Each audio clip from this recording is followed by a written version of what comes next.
to interview very talented artists. And we get to know their personal lives a little more. We get to meet them up close and personal and find out who they really are and what makes them tick.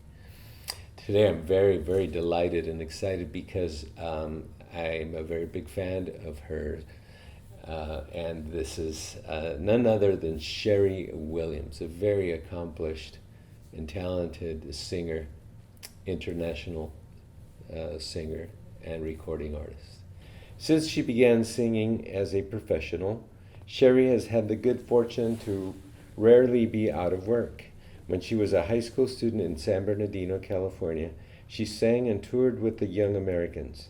At UCLA, she joined the a cappella choir and worked with the famous Roger Wagner and the UCLA choir, both in Los Angeles and Europe. She has also toured with Debbie Reynolds, Andy Gibb, and the legendary Johnny Ray, to name a few. In 1976, Sherry left the Eddie Kendricks tour and struck out on her own, touring Indonesia, Singapore, Hong Kong, and Bangkok. Since returning to the U.S. after her last Asian tour in 1980, Sherry has acted in films and on television. She has worked extensively in and around the Los Angeles and Denver areas in important jazz venues, nightclubs, and festivals, and has recorded 3 solo CDs, 2 ensemble CDs, and a duo CD with John Rodby. In 1997, she released her first CD, The Way You Love Me, to rave reviews. Her second release, A Taste of Sherry, was on the 2003 Grammy ballot, and one of the songs was used in the soundtrack of the film The Core. After that came You Must Believe in Spring, again to rave reviews. During 2010-2013, Sherry toured Germany and Italy with Marcus Berger and Jim Lanahan, again working in important concert halls, jazz clubs, and festivals. Their quintet was the last group to perform at the famed Birdland Jazz Club in Hamburg before it closed its doors. Those tours yielded 1 acclaimed ensemble CD and 1 big band CD, recorded with the Café Nerli Big Band in Erfurt, Thuringia, Germany. Sherry's latest is a duo CD called Just Us Two with pianist John Rodby. It is now available on iTunes and CD Baby. Sherry has worked with a multitude of jazz greats: Buddy Collette, Herbie Mann, Plas Johnson, Harry Sweet Edison, Ann Patterson, Gerald Wiggins, Al Viola, Herman Riley, Dave Pike, Eddie Cano, Lanny Morgan, Ross Tompkin, Earl Palmer, Bill Cunliffe, and Andy Simpkins, Roy McCurdy, John and Jennifer Leithman, Ray Pizzi, Jim DiGiulio, Paul Smith, Art Hillary, Terry Harrington, John Hammond, Roger Calloway, Dave Benoit, Lou Matthews, John B. Williams, Tom Rainier, Patrice Rushen, Ralph Penland, Bob Magnuson, Joe LaBarbera, John Mayer, Putter Smith, and many more. Thank you so much for being here. You're so welcome. Thank you so much for asking me. And let me just say, thank you so much for doing this project. This is wonderful. Well, first of all, let me just say it's an honor for me. I'm a big fan of yours. Just went to the Merc last Thursday and heard you sing. Yes. That was beautiful. I mean, every time I listen to your voice, I don't know if it's you or me, but it feels it's getting better and better all the time. I don't know. But I'm sure you were good all your career. I mean, but my ear maybe is just starting to mature. Mm-hmm. I'm trying to sound better. I think as we get older, and you're performing too, I'm sure you feel it. You're more comfortable in your own skin. You're more comfortable with what you do, and you're more willing to take chances. So have you been working on your voice? Busy. Well, not so much on my voice lately. I always work on my voice. Not so much lately. During the pandemic, I was working on my cooking. Oh, okay. Like me. Yeah. Like all of us. Yeah, I that's see. what I was doing. And some new music. I mean, I did manage to do an album, but Yeah. mostly. But, I had a wonderful voice teacher, and she passed away about 2 years ago. I'm sorry to hear that. So, yeah, thank you. But since then, I've been just working with her old tapes, my old exercises, and I get into a mood where I just really want to work on my voice, and I do it. But it hasn't been consistent. I'm just now getting back to the point where I'm consistently doing, because now we're back to work. There's a lot more gigs happening. And it's all about also feeling confident and relaxed, isn't it? Yes. Because when I saw you the other day, you were just so relaxed, and it's like taking your time and just kind of diving into the music in a very casual and relaxed manner. That your voice just projects this velvety sound. It's beautiful. Thank you. And I can't wait to hear you sing some tunes today. Oh, I'm sure the Yeah. audience is going to be waiting for that as well. So, As you know, my YouTube channel is to get to know the artist a little more personal. Get to know who they really are. And so why don't we start with who is Sherry Williams? Where were you born? Tell us a little bit about your family. Oh dear. And it doesn't have to be extensive, but just right. give us some clues. Yeah, so I know. So who are you? Yeah. Because we all are where we've come from. And for me, well, first of all, I was born in Pittsburgh, Pennsylvania. Okay. But my family moved to California when I was about 10. I think I was about 10, because I was in the last half of like the 6th grade or something. It was before I went to junior high school. Now in Pittsburgh, it's a wonderful town. Even then, when it was all smoky and and stuff from the the steel mills. Yeah. Back in the. This was in the, I don't mind telling you, I was born in 1950, and I lived there till I was 60, so in the 50s. 50s. So it was still a steel town. Bustling steel. Very bustling, but it was very cosmopolitan, and there were great museums and libraries, and, there was a lot of old money there, Duquesne, Mellon, Hershey, all of this stuff, Sinclair Paints, I think it was. Anyhow, the music programs we had, the educational system I thought was very good. I am a product of music in the schools. So you started very young then, in Very young. Elementary school. With music programs. Yes. Tell us a little bit about that. We had, when I was in the 6th grade, our elementary school had an orchestra. Oh, wow. An orchestra. Elementary school had an orchestra. School. We were terrible. Did you play? Yes, I played piano. Okay. I wasn't very good because I started playing piano at age 6, classical piano. Yeah. So, and I only played till I was age 16, so I never got to be very good.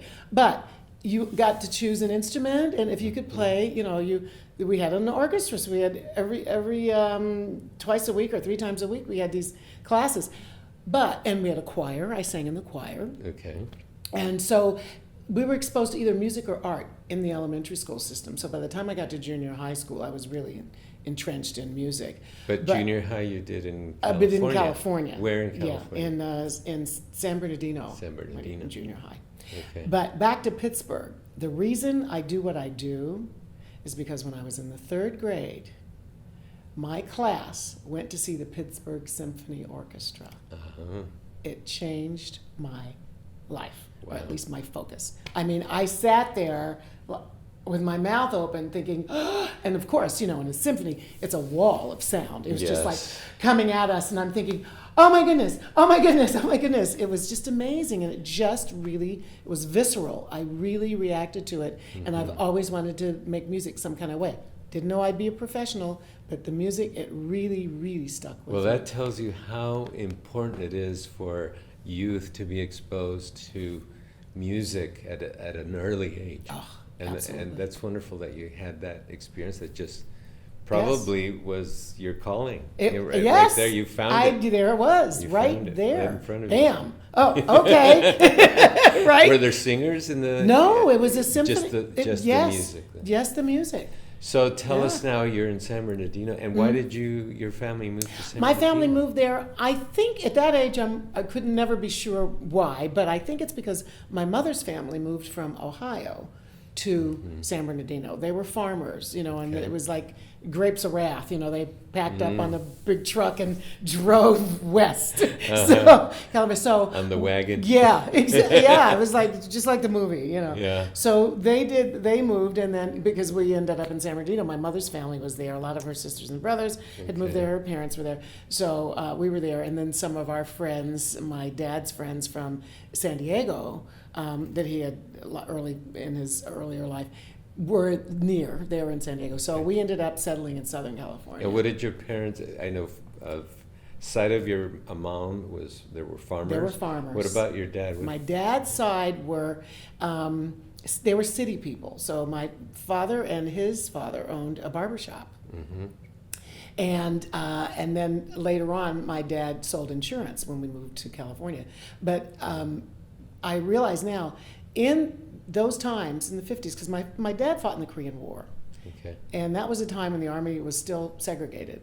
Mm-hmm. When it came out, things began to change. But I remember a lot of the black families had businesses because those were the better jobs. You couldn't get a really great job from someone else. Yep. So consequently, people opened their own businesses. And my granddad had a barbershop, because I remember my dad even used to do my hair sometimes. Really? Yeah, it was one of those.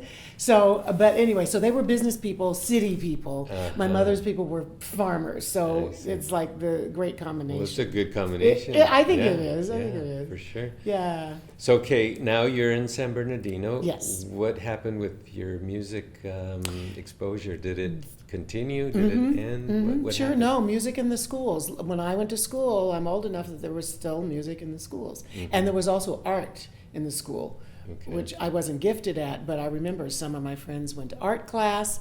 I went to music class. There was a band. There was a choir. So all through junior high school and high school, I was involved in the music department in some kind of way. It was always the choir. I always sang in the choir.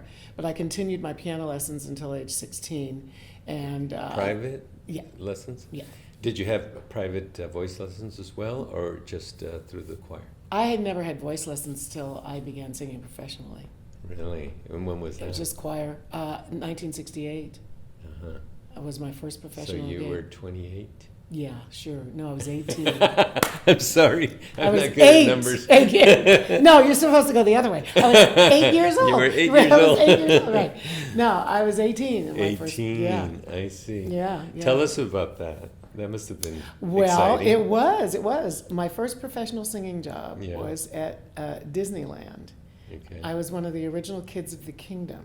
Uh-huh. And we sang in Tomorrowland, on the Tomorrowland stage. And Now, I don't necessarily know what that is. What? Oh, Maybe the audience Tomorrowland? does. Okay. Some people do. okay, well, What is it? Disney is famous for having these little groups of singers and musicians all over the park. At the park. At okay, the park. okay. So at Disneyland, there's like in the Coke Terrace, there's a rising stage, and there was a Right, band, I and they played remember. pop stuff. Yeah, and then I think in New Orleans Square or something, there's like a Dixieland band in another part of the park, and there are bands all over the park. Well, they started this group in the Tomorrowland when Okay. that was created, I think later, because Monsanto built some rides, and they needed another performance space there. So I see. we did 6 shows a day, 6 days a week. Wow.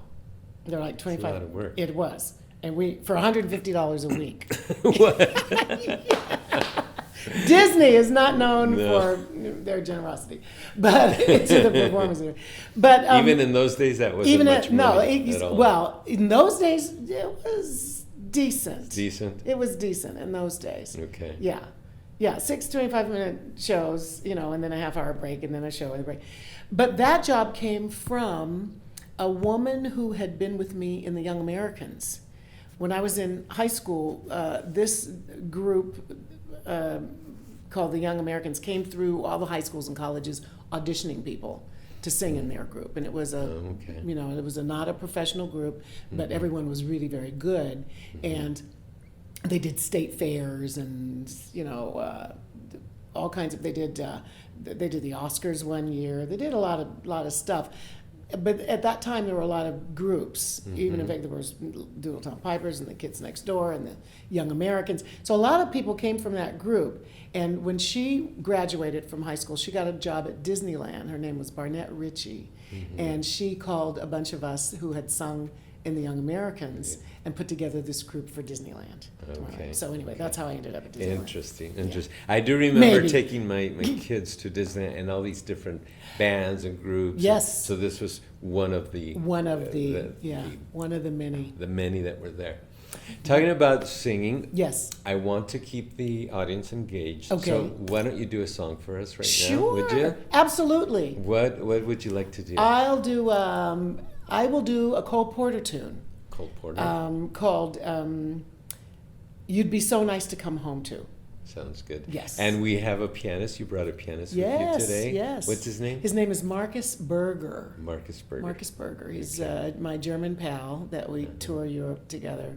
And anyway, Marcus happens to live not far from here, so he graciously said he'd come over. Okay. Yeah. Awesome. Thank you. Okay. So here is Sherry Williams singing Cole Porter. You'd be so nice to come home You'd to. be so nice to come home to. Here we go. Okay, so we're going to do a Cole Porter tune. And it's one of my favorites. It's called You'd Be So Nice to Come Home To.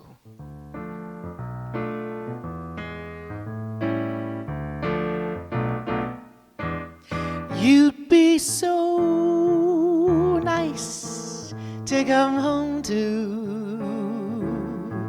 You'd be so nice by the fire while the breeze on high sang a lullaby. You'd be all that I could desire under stars chilled by the winter, under an August moon burning above. You'd be so nice, you'd be paradise to come home to and love. You'd be so nice to come home to. You would be so nice by the fire while the breeze on high sang a lullaby. You'd be all that I could desire under the stars chilled by the winter, under an August moon burning above. You'd be oh so nice, you'd be paradise to come home to and love.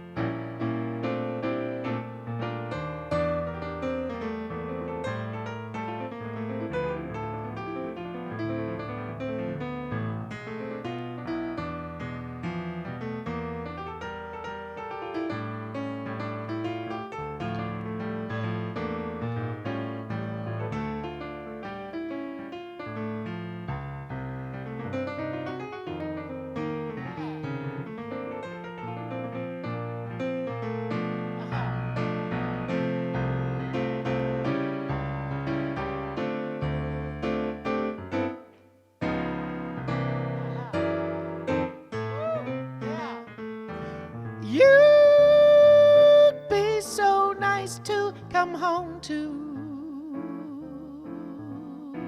You would be so nice by the fire while the breeze on high sang a lullaby.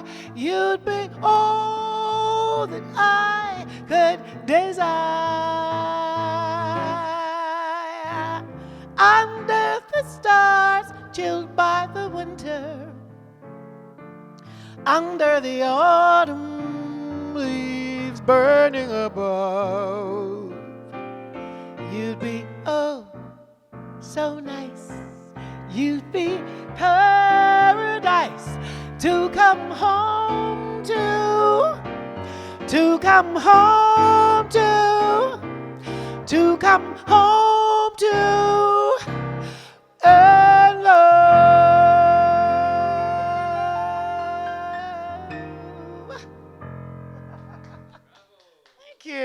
Thank you. Yeah, Marcus. I forgot to say this is Marcus Berger. That was fun. Beautiful Thank singing. you. Thank you so much. Oh, you're welcome. I love that song. I do too. I do have a lot of songs that I know by ear, but not by name.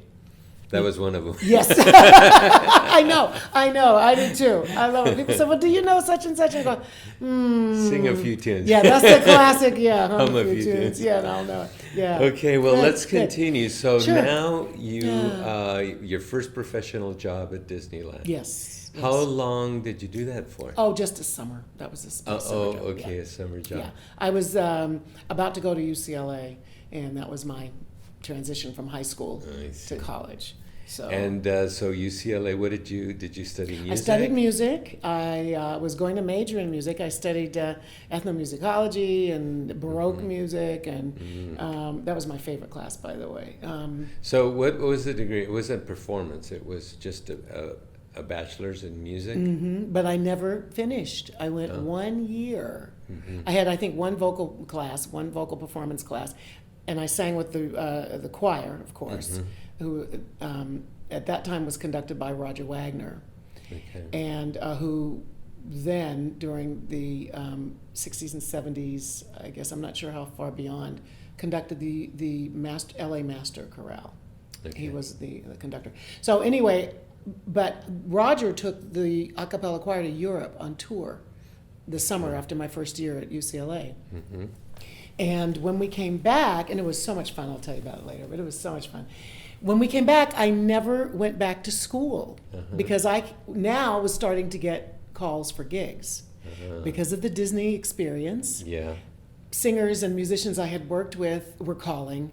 Do you want to do this? Do you want to do that? Do you want to do that? And the choir people, musicians call each other. That's how you get work. Absolutely. So I kept getting gigs, and I just never went back to school. I went on tour with a group. So your career got in the way of your schooling. Yes! Yes! Do you believe it? Well, what a good problem to I have. know, you exactly. It's true. It's true. It did. And I don't recommend it when I talk to students. Yeah. I don't recommend that they leave school to go work. But if you're getting that much work, that's how you learn. That's another way to learn. And you know what? I'm sure that getting a degree is an important thing, Yes. and you learn a lot of things. But there's no replacement for actual on-the-job training, life experience, Yes. especially as a musician, Yes. because that's where you really learn. Ooh, yeah. The ins and outs, and Yes. Yeah. start performing. I mean, it's another whole It arena. is. It know, takes you to another level. And because even after you finish school, you still have to go out and learn on the Absolutely. job. You still Yeah. have to learn, Yeah. by doing it. So I don't regret it. For me, it was the right move. I'm 53 years later. I'm still performing. So, and even doing more interesting things. So it really didn't hurt It didn't you hurt. much. Not much. A little bit. And then I know it's harder now for me because I have to work harder to learn the material because my musicianship isn't as good. I can play it, I can sit down and teach it to myself, but some people can just sit down and go, oh, okay, that's what, or they can sight sing it and they're like this, but that's okay. It's a small price to pay. It is. It is. Well, especially if you're so talented like yourself. Oh, thank you. And a lot of it has to do also with kind of the the energy and that you put out to the world, you know, because it's not easy to be a singer. No. It's not easy to be of color and get out there and be hired. Yes, that's true. Especially in the 60s, Oh my 70s. gosh. Oh my goodness. No, you have to be twice as good as everybody else. Absolutely, Yeah, yeah. yeah. So, well, tell us a little bit about that, because it's an important thing to it tell is. the audience that Yeah. it hasn't always been cookies and cream, right? No, that's really very true. Can you share with us maybe yeah. a few times that you had some rough Couple of stories. rough Okay. stories? Yeah. Well, I think I was well prepared, because I have to give credit to my father.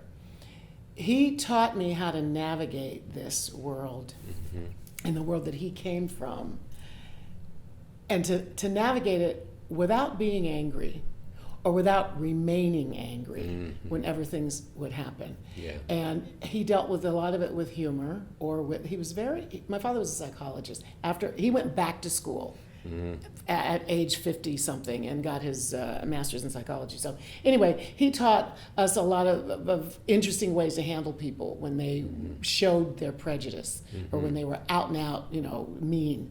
So please share. We want to know. I just, the thing is, people do the best they can. They do what they were taught to do. Yeah. So you can't take it personally. It's like Miguel Ruiz says, don't take anything personally. So I remember being, when I was really little, being in a swimming pool with a bunch of other white girls. And this guy came up and to the edge of the pool. It was our church picnic, to the edge of the pool, and we're splashing around. And I look up, and he's looking down. He says, "She's not supposed to be in here." Oh my! And we look at each other, the girls. We look at each other, and we look at him. We go, "What? Who are you talking about?" Yeah, exactly. And who? Yeah, it's just like there's 5 of us, and we're like 10, right? And I look up at it again, and she's not supposed to be in here. And it clicks. I go, oh, that's what that is. So I look at the girls and I go, and we look up at him and we go, and he finally says, and he turns around and leaves. I mean, instead of going, "You jerk," or, we just pretended we didn't know what he was talking about. And he left us alone. I had it must have been the same guy. Another guy say something to me. This was years later. I was in Atlanta singing with Debbie Reynolds. I was backstage. So this is in the early 70s. I was backstage and sitting on the lap of one of the other dancers. Debbie had 5 singers and 5 dancers in the show. And we had these clown costumes on, and I was sitting on the lap of one of the other guys, and we were talking, and we were backstage. And this Were you only the black person? I was the only black. There was one black girl and one black guy. Okay. But during the show, we usually danced together, but we danced with each other. It wasn't always, it wasn't. What's the word? Segregated. Okay. She didn't segregate us because we did mostly Vegas. Nobody cared. So this guy, and I was sitting on, not the guy I was happened to be dancing with, but just a buddy. And I looked up, and the same thing. A guy said, he looked over at me and said, "We don't allow that in Atlanta." Really?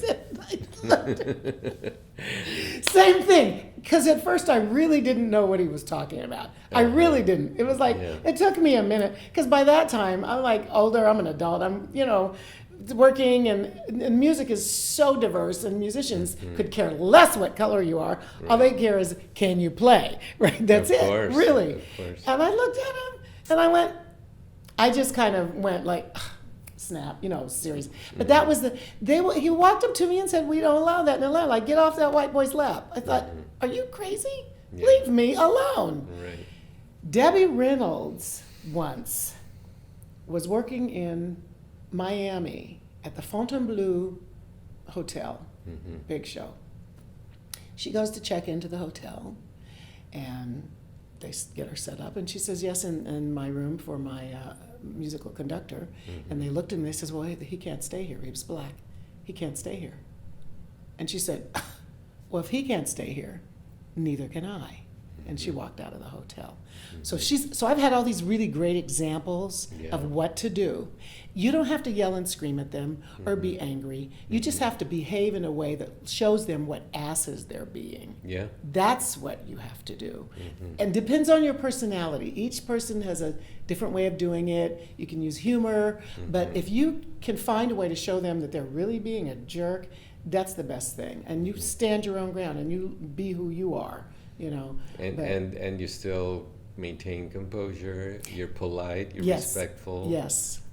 And not to create a scene. Exactly. No and I need. think maybe, perhaps, I mean, those are words of wisdom, and perhaps more of our youth and people of color need to understand that instead of getting angry,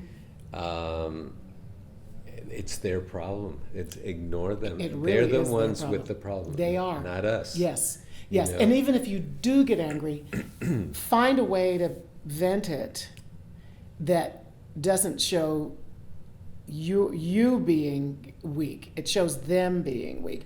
It's, you know, this is really tough because some people say, I've just had enough. You know, I've had enough. To me, that speaks to our educational system. First of all, our kids don't know enough of the history, black kids and white kids. Yeah. And they just don't know what really happened. When I went to school, True. there was like 3 pages on slavery. That's it. It happened. It's still like that. And it's still like that. And this is what makes me angry. So I can go home and be angry about it. All this about critical race theory there is no such thing as critical race theory in the undergrad, in the schools, in the elementary schools and in the junior high schools. That is actually a class, an elective class that you can take when you're studying law. And it is a very specific class. So what people or even friends of mine have said, well, I don't want my kids studying critical race theory. I said, but they don't. Now, there might be teachers who teach them, do object lessons in a way that might not be good for them, like the aggressor subject person thing. What is it? He's the aggressor. He's the vulnerable. What's the word they were using? They teach that some people were aggressors and some people were victims. That's it. But that's not critical race theory. Critical race theory is just that. It's a theory about what our country has come to because of the way the various races have been treated in this country. But what our children do need to learn is the real history of what really happened. Absolutely. It's not their fault. If you're 12 years old, it's not your fault what your ancestors did. Right. And if you're 12 years old and you're black, it's not you are no longer a victim. You still need to step up and behave in a way. You can still draw yourself up out of that and go forward. Yeah. You know, we need to create bridges rather than constantly using what happened in the past as an excuse for anything. We have to start where we are. Yeah. That happened. My people didn't get a fair shake. Definitely not. So what am I going to do about it? I'm going to find ways to circumvent all of that BS. Yeah. And white kids need to learn that it's not their fault what their great-great-great-grandparents did. They have to find ways to rise above it. Yeah. If their great-great-granddaddy had picked his own cotton, we wouldn't be in this mess. Very true. Very true. Very true. So anyway, I know I could go on for days. No, yeah. But so anyway, I learned how to do it without being angry, and I think. But my father told me you have to be twice as good as everybody else in order to get heard. And then once you get to that point, you have a chance. Then you can teach other people how to rise above it. Absolutely. I think so. You've done very well. You have the same issues. Brown people are brown people, and we've all had our challenges. It's just really interesting that we're here at this time in our country. It's just it's really sad. It is. Well, let's talk about something a little more joyous and that can fill our hearts and others. Yes. With music. Like music. With music. Music, yeah. I have some CDs here in front of me. I would love for you to talk about a few of these. Well, all of Yeah. these. Okay, So, well, which one is the most recent? this is the most recent. This is the Okay, most let's recent. talk about it's a this one. Christmas album. This is, what does it say? I don't have It my says glasses. a very sherry Christmas. Oh, I love it. I thought you would like A that. very sherry Christmas. Yeah, So yeah. you just recorded this. Yeah, not quite a year ago. Yeah, it was Okay. before last. It came out last Christmas. So tell us a little bit more about this CD. This CD is so much fun. It is. It does everything from one of the songs I actually sing a cappella, Silent Night, and a couple I do with trio, and there are 7 that have strings on them, full orchestra. So it's not all jazz? Yes, It is jazz. kind of. Okay. It's like a mixture. Yeah, it's like classical and jazz. Actually, yeah, it's classical and jazz, because all the tunes are jazz oriented. That's my nature, so Well, it's that's going to be. part of who you are. Yes, yes. I can't wait to hear it. Oh my goodness. Let me Yeah. take a look at that. I'll tell you one thing that you've got to. Let's see. There's a Christmas Time Is Here, the Guaraldi tune. Uh-huh. It's in 3, but we decided to do it in 5/4 time. Really? That's a good example of the jazziness of it, the jazzer. Yeah. And then Let's see. It's That Time of Year. It was written by our friend Keith Drosty. It's a jazz ballad. And then I created a Christmas melody of a lot of the traditional songs and to like tell the story. And so it's got strings and stuff. It's Cool. beautiful. Cool. Yeah, yeah. Well, as soon as we finish with this interview, I'm going to play it. Good, good. Now tell us about Sherry Williams and John Rodby, just the two. Yeah, just us two. Just us two. We were sitting around, I don't know. Who is this? John gentleman? Rodby is a friend of mine for 30 years. Okay. I've worked with him. He's a wonderful musician. He plays jazz. He plays Pianist, I classical imagine. pianist. Mhm. Yes, and he composes and he conducts. And he used to do the. He's got like 5 Emmys. Sherry Lewis. He did the music for the TV math shows and children's shows and whatnot. And he's written a couple of symphonies. Wow. Yeah, he's amazing. He's a total music nerd. L.A. or L.A. L.A. guy? Yeah. Okay. L.A. guy. And what songs are? These are on just this some one? standards. Standard Yeah, songs. Night and Day. Social Call. If You Never Come to Me is on there with Oh, okay. How Insensitive Oh, some of my and it's favorites. just 2 of us, and we Very did well. Yesterday's in 5 When four did times. you record this? Year before last, I think. Oh, this is Yeah, pretty this recent. is fairly recent, couple years maybe. Yeah. And It's then fun. this one here. This one is pretty old. I did this back in the late '90s, I think. Oh no, when did I do this? Let me see. I don't have my glasses on either, but let's see. 14, 15, 16.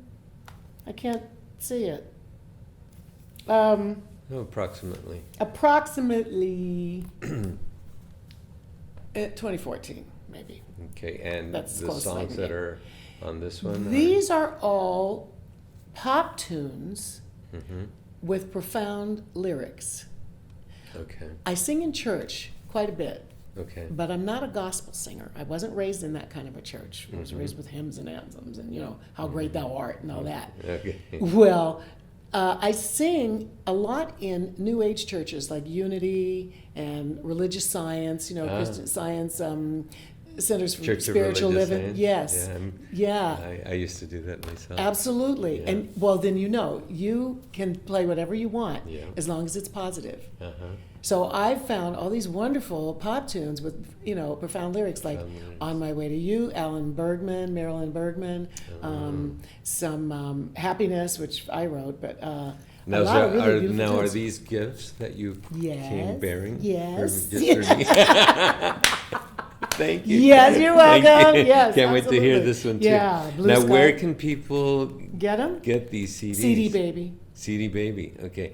And now that we're on the theme of CDs, you've recorded 3 of your own. I've recorded 1, 2, 3, 4, 5, 6, 7. Now, Of but my on own, your and then bio, it said that 3 CDs are 3 trio CDs, which was Oh, probably, trio I should probably CDs. update that. So this one and the first 3 are trio CDs. Uh-huh. Then I did 2 CDs with a quintet, which I toured with, Marcus and I think Bob Magnuson is on that one, and Jan von Klavitz and Jim Linehan. And so there's 2 quintet, there's the touring group, and then there's another quartet CD with the San Diego Quartet. Then there's this one with John, the 2 of them. Then there are 2 big band CDs, which I did. I know you with the love German. singing with I a big love singing band. with the Yeah, big band. that's so Love cool. it, love it. So yeah, so then there's the Christmas CD. I see. So yeah. So quite prolific. I see. That's awesome. Well, Okay. why don't you sing us another Okay, song? okay. I'm not. No. What are you going to sing I want to us? sing you a song that I love. I love Jimmy Van Heusen. I love the old, obviously, songwriters. It's an old jazz tune. And it's called But Beautiful. But a lot of these old musicals, songs come from musicals, and they all have verses. Okay. And nobody sings the verse. So I'm going to sing the verse, and then I'm going to sing the song. So you'll hear it. And when I sing the song, you'll recognize it. Oh, I know that. I sure guarantee I you, will when I you hear hear it, you'll go, oh, yeah, I know that. So Okay. anyway, it's called But Beautiful. Here again, Sherry Williams with But Beautiful. We're going to do a tune called But Beautiful, and it was written by a songwriter named Jimmy Van Heusen. It's one of my favorites. So I'm going to sing the verse because I love verses, and nobody knows them or does them. So here's the verse. Thank you. Who can say what love is? Does it start from the mind or the heart? When I hear discussions on what love is, everybody takes a different part. Love is funny, or it's sad,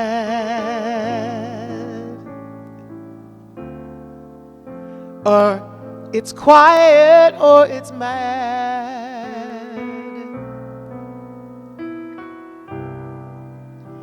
It's a good thing, or it's bad, but it's beautiful.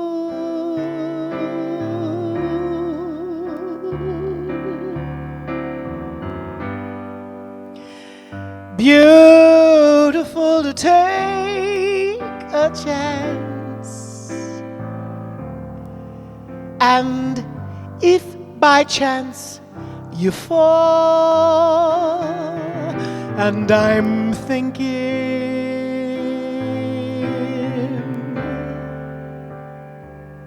I wouldn't mind at all.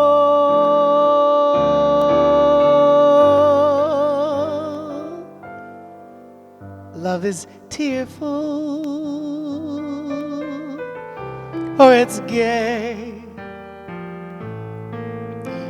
It's a problem, or it's play.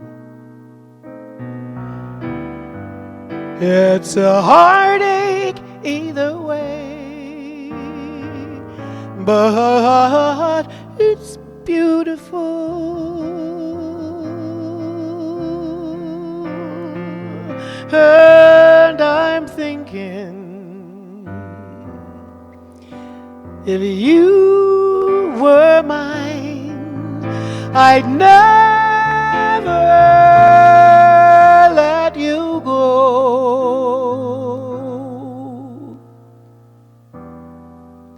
That would be but beautiful.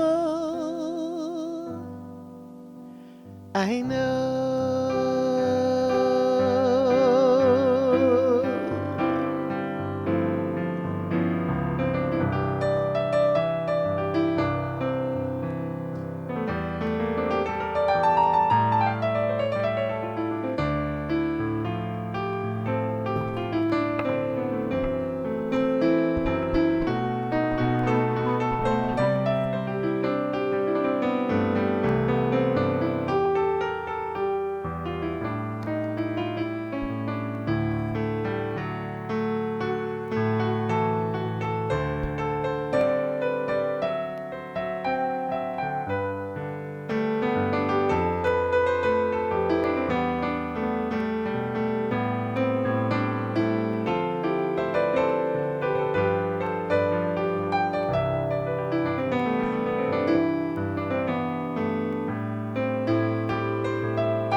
Love is tearful,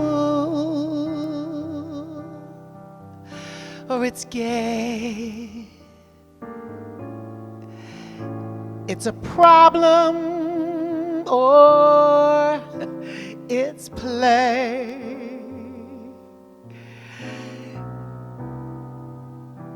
It's a heartache either way,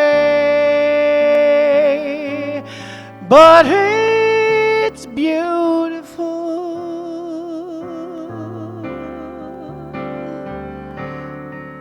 And I'm thinking, if you were mine, I'd never let you go. And that would be but beautiful. And that would be so beautiful. That would be but beautiful.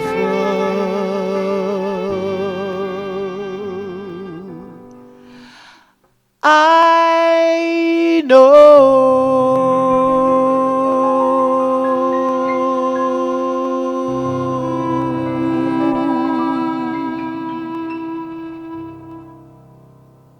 Yes, I do know that song. I told you. See, I wanted to play that one. Oh, I should. You It's should have. next time. Yeah.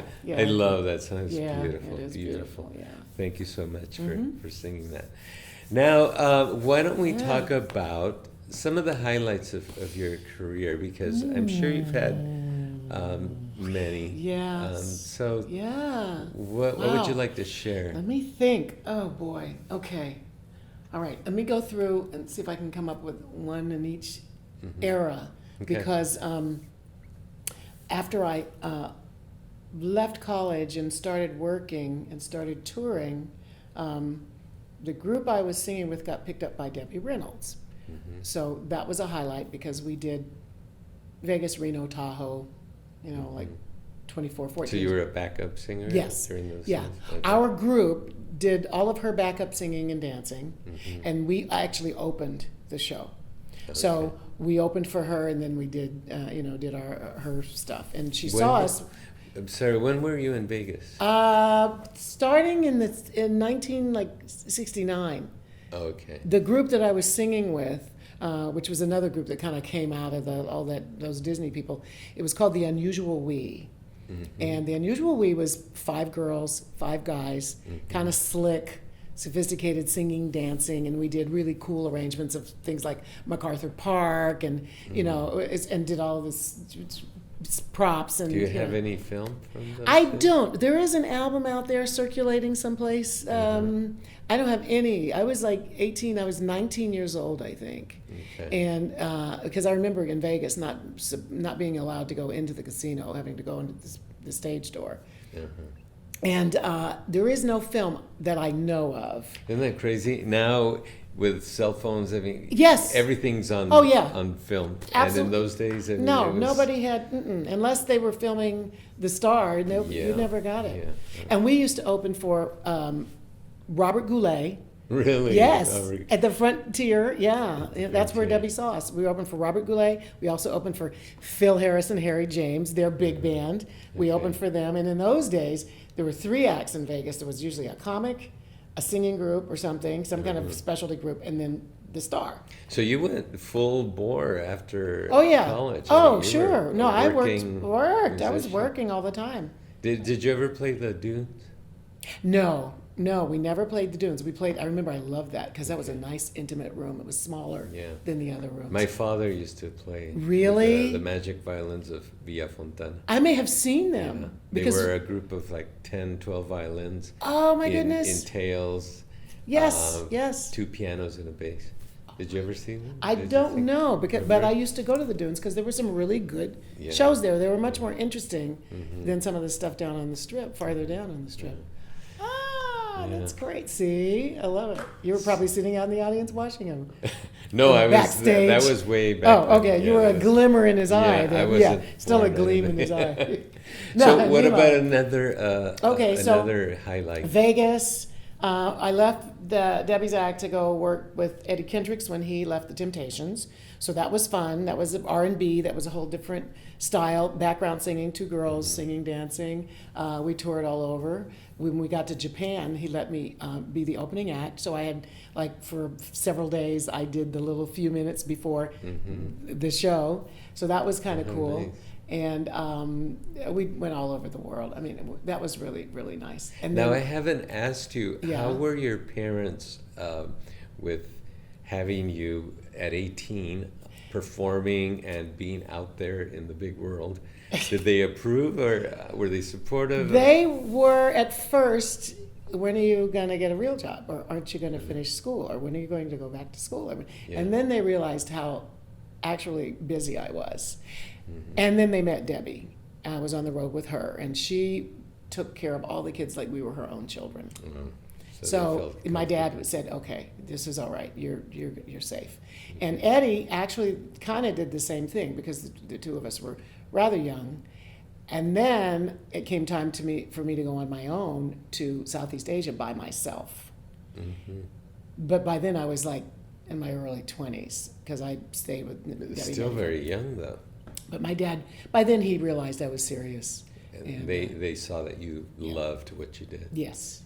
And Yes. so they supported Oh you. yeah, absolutely. That's awesome. Well, that Asian tour, Yeah. what do you mean you went by yourself? I went alone. Do you remember Aldemaro Romero? From years ago. Rings a bell. Yeah, But, yeah. He had a group he brought up. Do you remember was it David Troncoso? Or there was a group that worked their way from Brazil to the United States, and they worked in Southeast Asia along the way. And when they got here, they booked several other groups of singers along the same tour. So the first time I went, they set it up for me. I went to Jakarta, Indonesia. I worked in Singapore.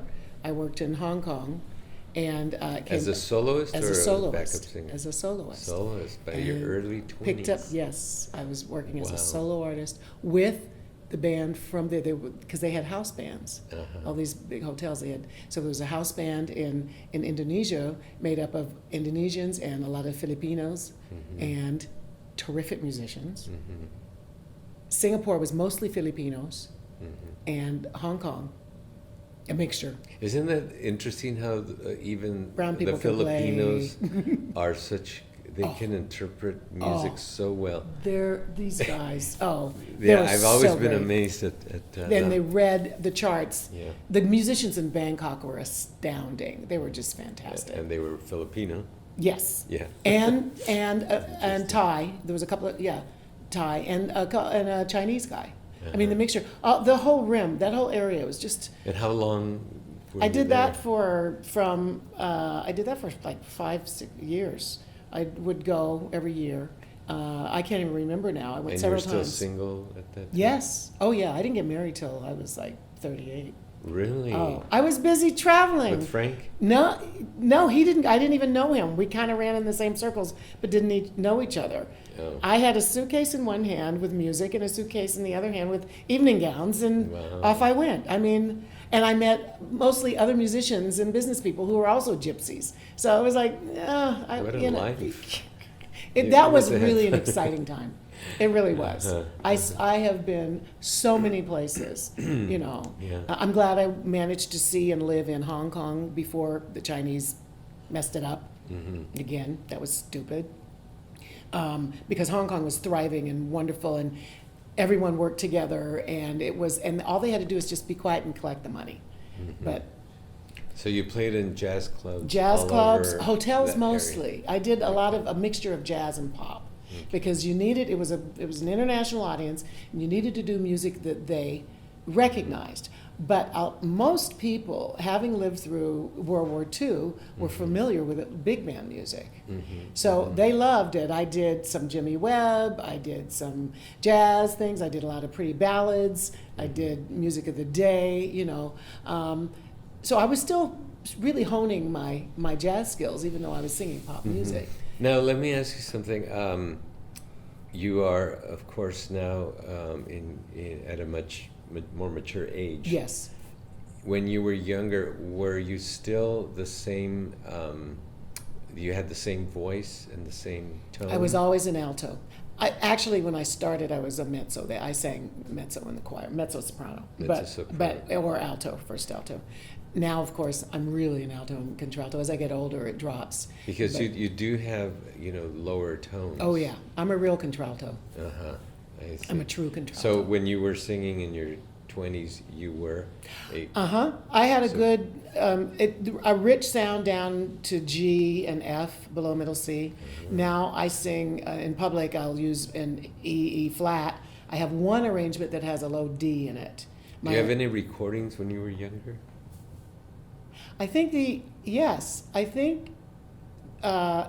Kids Next Door, which is one of those groups I sang in, made a recording. And I think I did a couple of Dionne Warwick tunes. And the Unusual We did a recording. So these would have been in the late 60s, early 70s. I have no idea where they are. They're probably findable. But yeah. I would love to hear your voice in It was those higher. days. Let's one thing that I'm thinking as I'm speaking with you, because you were so young, and your career just took off, and a young black woman. The jazz world isn't necessarily a woman's world; it's a man's world. True. I mean, how does one do that?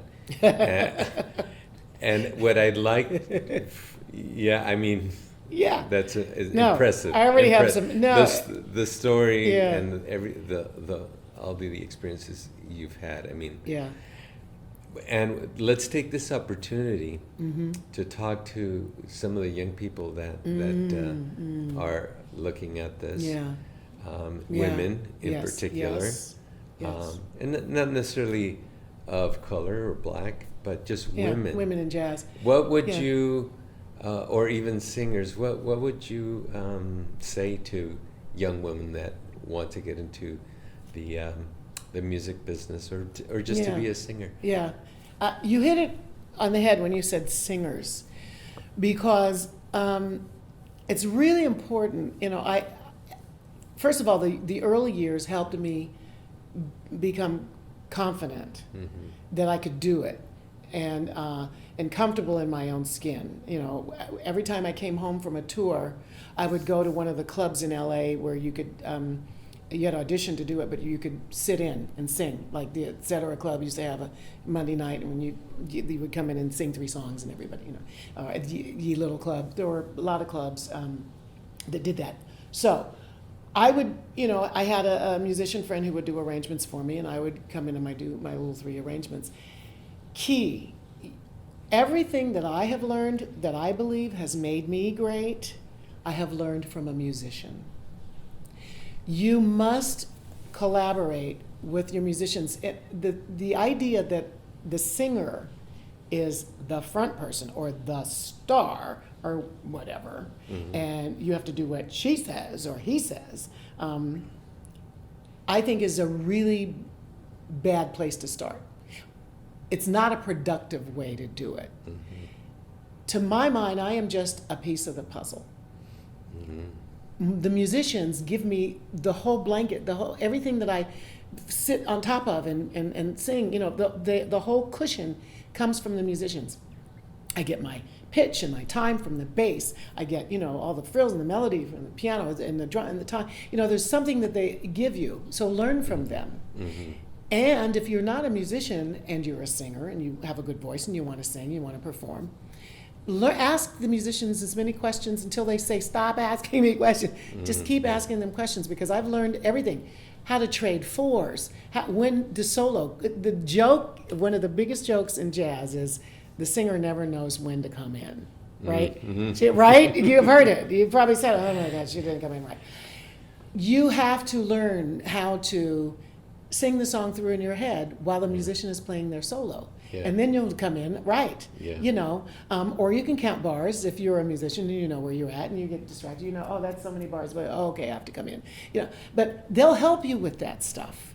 So the way to get past that, we don't want any singers, or it's hard for a woman or a black woman, is to collaborate and make friends with the musicians.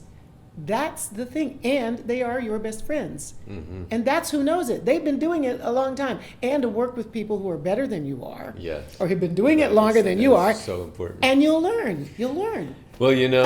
Does that make sense? Oh, absolutely. Okay.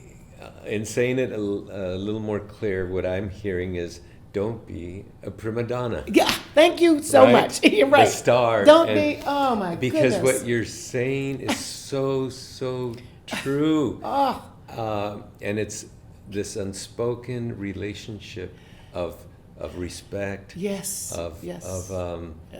of being humble, of working, because you know, when you work with other musicians, we're all equal. We're all the Exactly. same.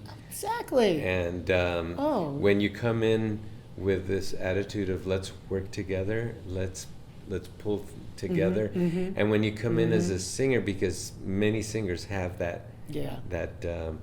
kind of fame of coming in and controlling everything and It's really this and that and the other. unfortunate. Yeah, that's unfortunate. And I see that with you every time I see you performing at the Merc. Yeah. How everybody respects you so much, Uh, and the poise that you have, the confidence. But at the same time, you are a part of the puzzle. You know, Yes. you're not yes. the star. Yes. You are just a part of all the other Exactly. of the group, and that's how everybody unites and connects. Right. When you have somebody like yourself that acts that way, Yeah. it isn't like, oh, you're just gonna play to Yeah. get through Well, the gig. exactly. And what time do we get out Right, of yeah, exactly. I know. Instead of really Instead getting of into it. getting into it Yeah. and making music. Making music. That's right? what it is. Yeah. It's making. It's ensemble work. Exactly. It's all ensemble work. And you know, where does that come from? Maybe it comes from where you said your dad. It's like, don't come Yes. in with all that anger. Yes, that's that yes. history No chip that on we your shoulder. have. Yes, yeah, yeah. And Make and, new history. Make new history. Make new history. Collaborate and Yeah. connect with people at a you know, kind of a gut feeling of compassion, of understanding. Yes. Yes. And you transmit that. I mean, that's, Oh, that's, good. That's I hope awesome. so. And I hope guess so. all those years that you've had Yeah. under Yeah. your belt have Yeah. created who you are, and you Yeah. are just a magnificent singer, a magnificent thank you. human being. The way you I don't want to say you command the stage, but in a subtle way you do. But it's not like, Yeah. here I am. Yes. It's more like, Yeah. here we are. Yes. Here we are. Here we are. Here we let's are. let's make some music Exactly. together. I can happen maybe tonight. I happen to be the leader, Yeah. right? Maybe tonight he happens to be the leader. What Yeah. any leader has to conduct. Yeah. So you do have to conduct. Yeah. But it's here we are. Yeah. Let's make music. Yeah. I'll let you know if I want to take another chorus, or you Yeah. let me know if you want to take another chorus. You know, you just do the signals. And that's the really cool thing about Yeah. jazz as well. Yeah. Because it's a give and take. It's communication. It's Yes. eye contact. It's listening. It's something that isn't in all the genres. Yes. You know. Yeah. No, you're that right. it's middle, Yeah. Beginning, middle, end, and Yeah, that's yeah, it. that's it. I In jazz, it's like, let's go to the end, let's go back to the middle, Yeah, right. let's go back to the Let's top. go to the Let's- top. Yeah, right. Okay. Right. That All is right. so, That's cool. yeah, that's why jazz is so creative. I know. It's great. cool. It's so cool. Love it. Love I it. know. I know. Yeah. Well, that's Sherry, fun. this Oh, has been I such know. a treat for me Oh, to thank get you. to know For me you too. better. Me too. Yeah. And Yeah. now that the audience gets to I learn a hope little so. bit more Oh, about gosh. who you are, I wish we had much more I know. time. I know, man. You think, Um, but there's that. Yeah. But everybody's life is like that. Yeah, yeah. Well, let's do one more song. What do you say? Okay. No, that's with you'll play with Can I us. join you? Please. Okay. Please. Thank That's you, why I thank agreed you. to do this. I wanted you come to on. play with us. Well, Yeah, what okay. song are we gonna do? Okay, let's do Jobim. Joe Beam. Okay. Love Joe Beam. This one I know you know. Da da da da da da da da da da da da da da da da. Okay, so we'll do that, and what's it called? It's called what's it called?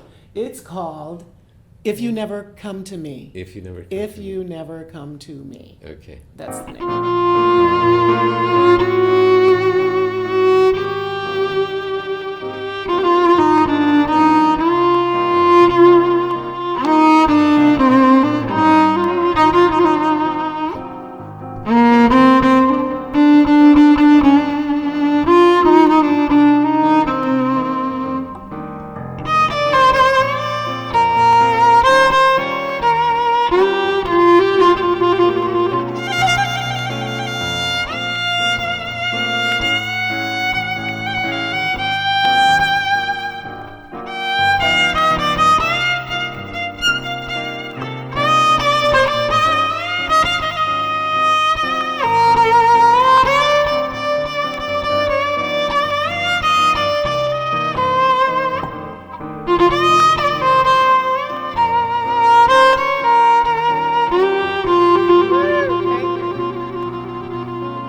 There's no use of a moonlight glow or the waves where mountains flow. What's the use of the wave that will break in the cool of the evening? What is the evening without you? It's nothing. It may be you will never come if you never come to me. What's the use of my beautiful dreams, and why would they need me? Where would they lead me without you to nowhere?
There's no use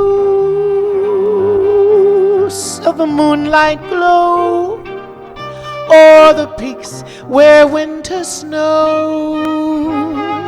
What's the use of the wave that will break in the cool of the evening? What is the evening without you? It's nothing. It may be you will never come if you never come to me? What's the use of my beautiful dreams? Why would they need me? Where would they lead me without you? To nowhere, to nowhere, to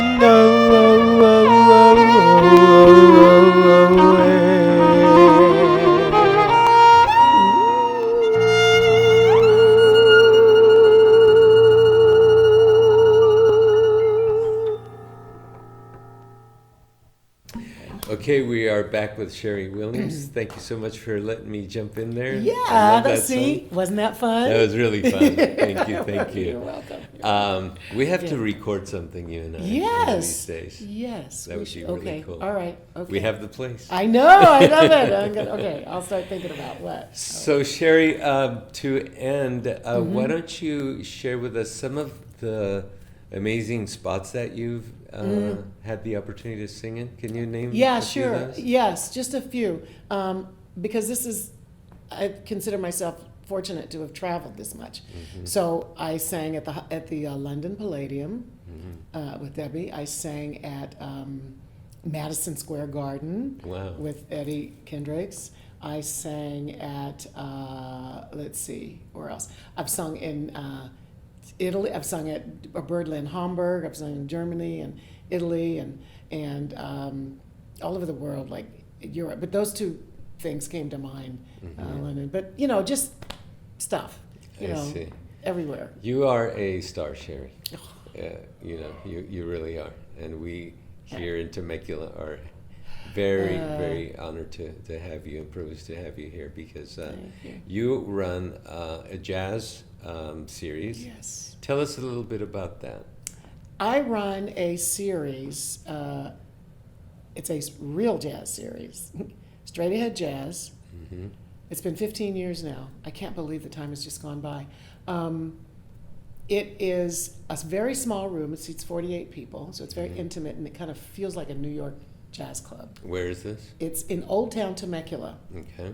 and it's part of the Old Town Temecula Theater, Community Theater Complex. Mhm. It's the Anchor Building. It's built in 1889. Okay. So it's a brick building, very live sound. You've played there. It's wonderful.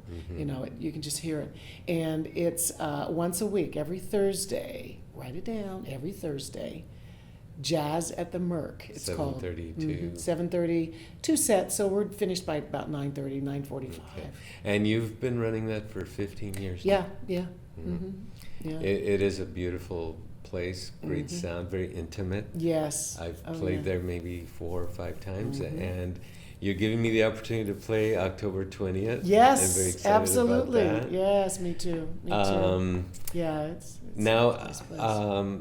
I also understand you got a call from Budapest, Yes. of all places. One of the performers that I've had at the Merc, at Jazz at the Merc on that series, and I've Uh-huh. also invited his orchestra to play at the theater. Who is this? His name is Kornil Fekete Kovac. That's a mouthful. It is Fekete- Fekete Kovac. Say that again. Fekete. Fekete Kovac. Kovac. Yeah. Ah. Kornil is his first name. And he Interesting. plays trumpet and flugelhorn. He's brilliant. Uh-huh. He's a writer and a player and stuff. And I've worked with his small group, quintet, and his orchestra in Hungary. Outside of Budapest, they have a big festival every summer, and I've played with them. So we've been collaborating over the years. And Yes. he called recently and said, I was trying to get him here, but COVID and the State Department not allowing. He said, I'm doing a festival in Okay. Budapest. It's the Franz Liszt Festival, Mm-hmm. the opening of it, and we're doing a piece called Vini Crucis, the 7 Stations of the Cross, Okay. by Liszt, and it's written for orchestra, pipe organ, it's pipe organ, jazz orchestra, soprano, and alto.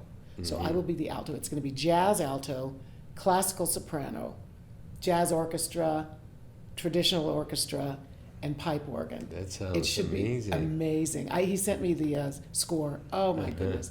It's beautiful. So I'm so honored How cool is that? that he asked me to do this. When is that going to be? October 7th. A month. This is. I only have a month. You only have a month to learn my prepare. part. Yeah, to prepare. Oh, yes, wow.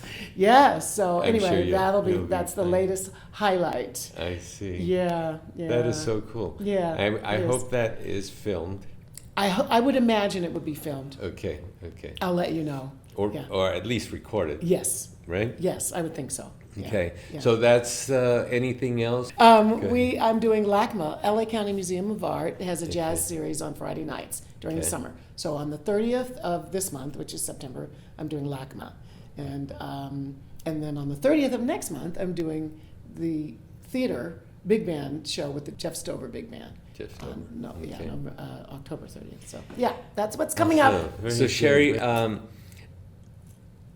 throughout my life here in Temecula, I've connected with you because we're musicians, and I just am so impressed by you, who you are, what you do, everything. Yeah. But there must be some other connection. So let's, any Latin music that you've done in the past? Yes. Tell us about Yes. that, Oh my please. goodness. I know. Because I love this. And I don't remember the years, but I used to be the girl singer with El Chicano. What? I was the girl singer. El Chicano El is, Chicano. I grew up with El Chicano. It was one of my favorite bands. In the world. 70s, right? It was Yes. yeah, because that's right. Because it was MCA Records. I remember this now because I recorded with them. I was on Tell Her She's Lovely. I No. sang on Tell Her She's Lovely. That is one of my favorite songs. No way. Oh, I've been listening to you since I was a kid. you right? I'm sure. Oh yeah. Remember, I Oh, was yeah. asking if you had any records when you were younger. You know, I Now totally do. forgot. Yes, Now exactly. I do, and it's but you. it's a part, it's background. But you know what? We were talking before about a color thing. It was very controversial when they asked me to sing with them because Cruz Baca was the girl singer before, who you probably heard if you were a fan of theirs. And then they asked me, I was the only black girl I think they ever had replace a Latina in a Latin band. So that was kind of, because I met a guy years later and I said, yeah, I was the girl singer with El Chicano. He says, that was you? He said, I that can't was believe very, it. he said, yeah, I can't believe it. He said, oh, that was a big deal. And yeah. And Everybody, El Chicano is El one of my Chicano. favorite. Mine too. Tierra, Malo, yes. Santana, Yes. El Chicano. That's right. Those were my bands. They when I were was the best. in And they my were all around the teens. same time, kind of all knew each other. We did the Troubadour. I did the Troubadour with them. And their timbalero, Rudy Regalado, taught me so much. But here's another thing about working with musicians and letting them teach you stuff. He gave me a pair of claves, and he played a rhythm for me. It was a ba, ba, ba, ba, ba, ba, ba, ba, ba, ba. And he said, play this against what he was playing. And he said, don't play anything else, just play that. And I did it, and I went, oh yeah. I loved it. Then pretty soon he said, oh, okay, well, play this and play that. It was wonderful. I had so much. They were such Now, great guys. Sherry, I can't imagine Oh. how, with being a Latino Yes. and you being so good looking that you didn't get involved with a Latino guy when you were younger. Oh, it could have happened. Oh, it could have It didn't happen? easily. It didn't happen. Oh, I dated Latino guys, no question. But I never married one. I've only been married once. So, Okay. But I'm just trying to think That's a of good who I thing. could have. It's probably a good married. thing. Yeah, right. Could have been. Now there's yeah. something else that you mentioned. Yes. When I play around town, Yeah. there's this one song that I always end my gigs with, and it's called "Come and Get Your Love" by Redbone. So, Why are you laughing? I never heard you do that. And all these years, I've never heard you do that. Yeah. So I've never told you No. that I am the top voice in the background Oh my on Come and Get Your God. Love. No I sang on Come and way. Get, yes. I sang, but now this is small. Unbelievable. Wrong. Yeah, these I don't guys. believe Oh it. yeah. This was fun. These guys were Lolly and Pat Vegas and Butch Valera and Now, Tony Lopez. were they all Native American, No, or were they Chicanos? No, or- they were Chicanos Oh. and Native. But Lolly and Pat. They were like half. Okay. Because Lolly looks just like Chief whatever. I mean, Because really. they were, aren't they They're from portrayed Fresno. as Yes, they are. as Native Americans? Indigenous, yes, Native Well, I Americans. mean, Yeah. Mexicans have a lot of indigenous blood. Absolutely. Anyways, of but- course. so, okay. Of course. We'll, Oh, yeah. We'll let that one Oh, go. yeah. Exactly. So exactly. you were the Yeah, top I sang in that voice band too. on I sang Come on that and Get Your Love. entire album. Oh So my Come God. and Get Your Love was the big hit from that album. And I've never heard you play it. Sherry, we go way back. Really far. This was 1973, Diego. But I mean, unbelievable. Yeah. Now we Yeah. the real truth comes out. I've been one of your followers since I was a Since you were a teenager. teenager. Oh my God. Oh dear, no, I really feel Amazing. No, but that's it. Yeah. I love it. Oh, me wow. too. What Me a too. small world. It is, isn't it? Sherry, It I is. love you. I love you too. I love you too. That is so wild. Oh yeah, my I'm God. sure if we sit here long enough, we'll think of some other things. but Something else will come We'll up. save that for next year.